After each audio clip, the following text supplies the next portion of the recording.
Hey, what's up? Welcome back to Diamond Beyond. So, in this one, I'm going through the not all of them, just a few. I have about 5 here. Big contract extensions that happened in the NBA. They were basically happening at the same time as the MLB trades were happening. So, a lot of them did get sort of overshadowed just because of the relevancy and how good and great the player is. So yeah, of course there was some that no one knew about that weren't that big. Contracts aren't as big as the other ones. So I'm just gonna go through a couple. First, the biggest of history, again, is for Stephen Curry of the Warriors. He basically killed it. He missed the year before, I think, or came in a couple games, but really missed most of the season the year before to ankle injury. I think he missed the last part of it, so that was a killer for them. But also they haven't had Klay Thompson playing. But honestly, he kind of just basically carried them to the first, I'm gonna call it the wild card. I talked about the play-in tournament that they had a couple of videos back, where it's basically like a wild card game, like in baseball, where you play. It was Golden State against the Lakers. The Lakers won, so they kicked out the Warriors. But to get a team like that, who has some up and coming players, it took a special talent to get them there, and Curry was that person. He averaged 32 points with 5.5 rebounds, 5.8 assists, and I think that's per minute, so it's 26 minutes a game, I think. It's just per PER. So he averaged 32 points. Come on, who really else was averaging 32? Probably Beal. But it doesn't really happen. He's not a rebounder. He's not assister. He's more of an assister than a rebounder. But come on, he's one of the probably one of the greatest shooters ever alive. I don't know who I think is the greatest shooter alive. But yeah, the next one we got is the contract I didn't say. I just said the biggest. It was a 4-year, $215 million deal, which is the second $200+ million deal in the NBA. I think that's the most, and whatever. So next is Kevin Durant. He did just kill it in the Olympics. He was basically the headline of the U.S. team. He's dropping dimes, apparently. They played basically when we were asleep here in the U.S. I woke up sometimes for work and saw the games. He basically killed it this year. And he got the team to the playoffs. And they lost to... I don't remember who they lost to. But he has been great, basically. He, again, just wasn't in the Olympics for the U.S., won gold. He's basically they said we're calling him the glue. But hey, he's been a major role player. He's sort of hated. Ever since he went to Golden State after they won the ring, basically saying that he's just they went, all right, Kevin Durant's next on the team is them. He's going to follow the champions. But it's kind of funny. But yeah, he has really made a huge name for himself. He's one of those top players. He's in the talks for great shooter, great defender, great just all around. He's also really tall. I think he's 6'10". But yeah, so last year for the Nets, he got 26.9, which is that average for him. He actually has been killing it. He's been averaging in the 20s his whole career.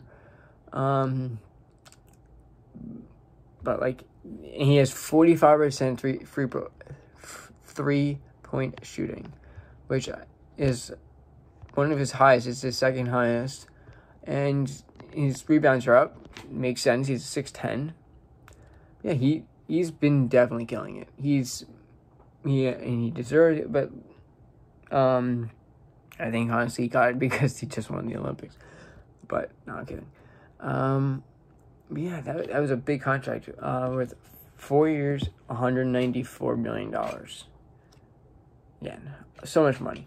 And in those 2 days, like two and a half days maybe, there's like $2 billion just given, not really given, earned by players. I think in just NBA there's like 8 players that, and they combined to like $2 billion or something like that. Because you have here 215, you have 194. Next one here, Jimmy Butler from Miami, you got 146 million.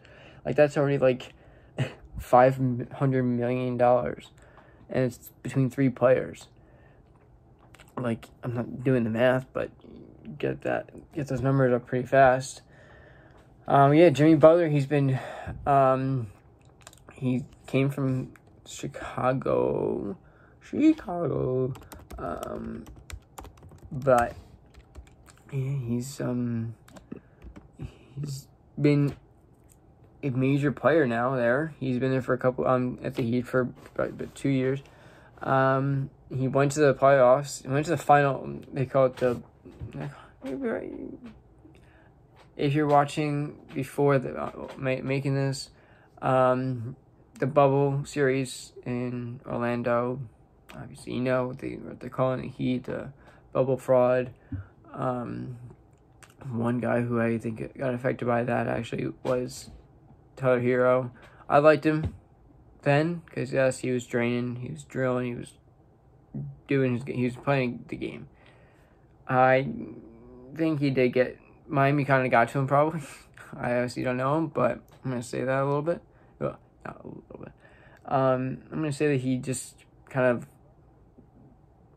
lost touch with a part of him in a way, not being crazy and letting like the clock get into him. But whatever. If he's not doing anything crazy, not doing anything crazy. But Jimmy Butler, yes, he's getting huge contracts. Points, 21.5 points average this season. Last year, this is actually a big stat for someone. He it's a free field goal is 49%, which is very good. And 3 points is about 24.5. So yeah, he's been going up with points. Averaged, his highest is 23, almost 24. He started off kind of slow in his career, but definitely has picked it up and major role player for teams, and just has been in the league enough to get it and just know how to play. And that contract, as I said, is 3 year, $146 million. So yeah, that's his Supercut Max. And the last guy who I'm going to talk about is Julius Randle, who, yes, I'm a fan of the Suns, all that, but a New Yorker. I've loved the Knicks for my whole life. Yeah, I don't know what to say. Like, that's it. But for my team, got Julius Randle back, and that contract is for 4 years, $117 million. So, yes, granted, not as big as the other ones, and literally almost $100 million less than Curry, but you get if I get $117 million at any point in my life, I'm gonna be chilling out. That'd be great. Yeah, I'd probably be doing something with the money, but yeah, it's a great contract. But yeah, I like them having him there still. He really kicked it into gear. This was one of his highest scoring years ever. Mainly because of the team that it was. Like, he's been on the Lakers, Pelicans. Like, when he was there was already sort of major players there. And you're just walking in and you're not going to be the top guy, all that kind of stuff. Get a couple years under your belt, go to another team. And then he started really making his name known at Pelicans. And then came here to the Knicks and just took it and killed it. And averaged 24.1 points. And his 3-point shooting was actually very good. He was at 41%. So yeah, these are again not all the contracts that have been out, because that's like a bunch of them. It's like 15 probably I probably saw. And I'm not doing it. And of course, a lot of them aren't as big as these players. But yeah, Curry again with the these are all super max contracts, because once you make the All-Star team, you are eligible for that. So if they didn't, they would not be eligible for these. But of course, you got Curry over here making 215 again for the second year. I think it's first time in history anyone's ever been awarded a two times $200 million contract. So yeah, thanks for coming over. Thanks for coming here. Thanks for watching. If you want, like, subscribe, comment, follow the Instagram in the for this channel, and I'll see you in the next one. Peace out.